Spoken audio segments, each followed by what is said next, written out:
13 मई अपरा एकादशी, जिसके लिए भगवान श्री कृष्ण स्वयं कहते हैं कि सिर्फ एक अपरा एकादशी का व्रत अगर श्रद्धा से कर लिया तो बड़े से बड़ा दुख, संकट, बाधाएं धीरे धीरे समाप्त होने लगेगी।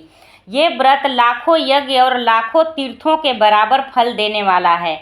जीवन में बार बार अगर परेशानियां आ रही हैं, दुर्भाग्य को सौभाग्य में बदलना है और लक्ष्मी जी सदा के लिए आपके घर में विराजमान हो जाए, उसके लिए इस दिन तुलसी से जुड़े 4 काम जरूर कर लें। पहला, तुलसी जी को लाल चुनरी जरूर चढ़ाएं। दूसरा, पीले धागे में 11 गांठ लगा के तुलसी जी को जरूर बांधें। तीसरा, कच्चा दूध तुलसी जी को अर्पित करें और उनकी आरती करें। चौथा, तुलसी के 11 पत्ते भगवान के इस दिन जरूर अर्पण करें। याद रखें, 13 तारीख को उदया तिथि में ये व्रत करें और अगले दिन सुबह 5:31 से 8:14 पर सुबह पारण जरूर कर लें। 12 मई मंगलवार को ये ज्येष्ठ माह के कृष्ण पक्ष की एकादशी तिथि पड़ रही है। इस पावन अचला एकादशी पड़ रही है, जो वर्ष में केवल एक बार आती है। इस दिन यदि घर की कोई भी माता बहन, घर का कोई भी एक सदस्य ये उपाय को करेगा तो उसके जीवन से चल रही सारी समस्याएं समाप्त होगी और उसकी मनचाही इच्छा पूर्ण होगी। इस दिन केवल एक बेलपत्र लें और उसे लेकर शिव मंदिर जाएं। पहले जल अर्पित करें, फिर बेलपत्र समर्पित करते हुए अपनी एक मनोकामना बोलें। मान्यता है कि अचला एकादशी के दिन एक बेलपत्र चढ़ाने से सारी मनोकामना पूर्ण होती है। इस बार 2026 में ज्येष्ठ मासिक शिवरात्रि का व्रत जो है वह 15 मई शुक्रवार के दिन किया जाएगा।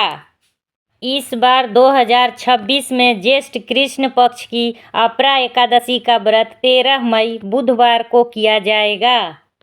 12 मई हनुमान जयंती, इस उपाय को कर लीजिएगा। चारों ओर से पैसा आना शुरू हो जाएगा, माला माल हो जाइएगा। सबसे पहले वीडियो को लाइक करके दिल से जय श्री राम लिख दीजिएगा। एक पीपल का पत्ता आपको लेना है, लाल चंदन से उस पे जय श्री राम लिख करके आपको हनुमान जी के चरणों में, हनुमान जी के मंदिर में रखें या अपने ही घर के पूजा करने वाले स्थान के पास में हनुमान जी के चरणों में रखें।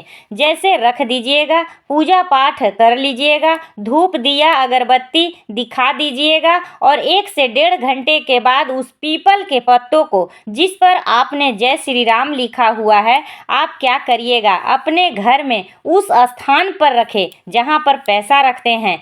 चमत्कार खुद देखना शुरू हो जाएगा। जय श्री राम। अधिक मास में सबसे ज़्यादा महत्वपूर्ण है तुलसी की पूजा, आंवले की पेड़ की पूजा और सबसे ज़्यादा ज़रूरी है 33 दिए जलाना। तो आप एक बड़ा दीपक ले लो, उसमें रोज़ 3 बत्ती डालो, नहीं तो 33 बत्ती डालो, वो जला लो या 33 दीपक अलग अलग जला लो। आपके पास सरसों का तेल है वो जला लो, घी है वो जला लो, तीली का तेल है वो जला लो, चमेली का तेल है वो जला लो। लेकिन खा रहे हो घी और भगवान के सामने जला रहे हो सरसों का तेल, तो ऐसा बिल्कुल मत करना। जो खा रहे हो वही जलाओ और समर्थ हो तो घी का ही दीपक जलाओ। अधिक मास में बनाया गया एक नियम आपकी किस्मत को बदल सकता है। अगर आप महीने में 1 दिन मंदिर जाते हैं या हफ्ते में 1 दिन मंदिर जाते हैं, सब एक काम कर लीजिए। अधिक मास के प्रत्येक दिन आपको मंदिर जाना है, भगवान की पूजा करनी है, भगवान शंकर पर जल चढ़ाना है। नियमित अगर आप अधिक मास में ये नियम कर लेते हैं तो अधिक मास के बाद आप खुद महसूस करेंगे कि आपके जीवन में कितना बड़ा बदलाव आया है। आध्यात्मिक ऊर्जा भी बढ़ेगी, आपका व्यापार भी बढ़ेगा, घर में खुशियाँ आएगी, सुख समृद्धि की प्राप्ति अपने आप होने लगेगी। एकादशी के व्रत के कुछ नियम हैं। यह व्रत 3 दिन में पूरा होता है। 10वीं के रात को भोजन नहीं किया जाता है। एकादशी को एक बार फलाहार किया जाता है और द्वादशी को एक बार भोजन लिया जाता है। रात्रि को जमीन में सोया जाता है। इसमें बेड पर नहीं सोया जाता है, जमीन में सोइए।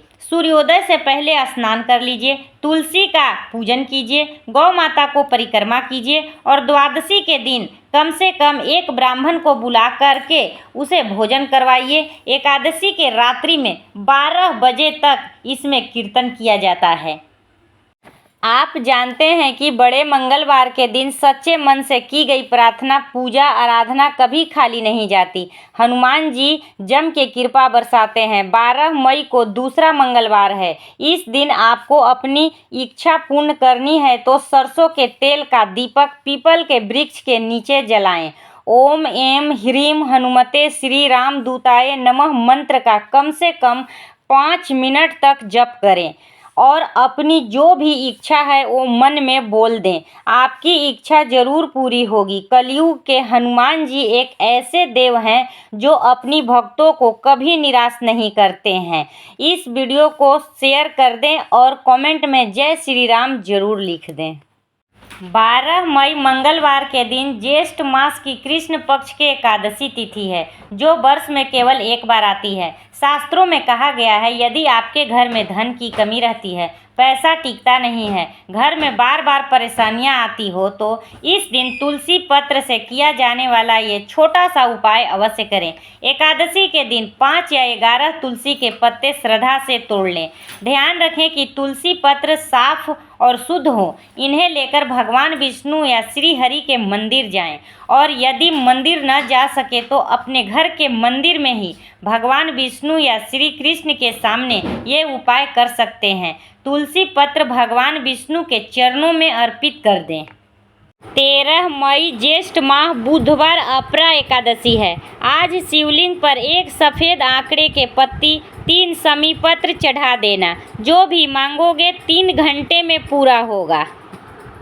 13 मई के दिन इस ज्येष्ठ माह बुधवार के अपरा एकादशी का पावन पर्व मनाया जाएगा। यह दिन भगवान विष्णु की भक्ति के लिए अत्यंत महत्वपूर्ण माना जाता है। ये कोई साधारण एकादशी नहीं है। शास्त्रों में कहा गया है कि सबसे प्रभावशाली एकादशियों में से एक मानी जाती है और यदि जीवन में धन की कमी हो, घर में क्लेश हो, काम बनते बनते रुक जाते हों या भाग्य साथ नहीं दे रहा हो तो आज प्रदोष काल में समय एक छोटा सा उपाय अवश्य कर लेना। 3 आटे के शुद्ध दीपक बना लीजिए। इन दीपकों में सरसों का तेल डालें और एक एक बाती लगाकर इन्हें प्रज्वलित करें। अब इन 3 दीपकों को लेकर शिव मंदिर की ओर जाएं। पहले भगवान शिव को प्रणाम करें। इसके बाद पहला दीपक शिव मंदिर के मुख्य द्वार या चौखट के पास रख दें। दूसरा दीपक पीपल या बट वृक्ष के नीचे प्रज्वलित करके रख दें।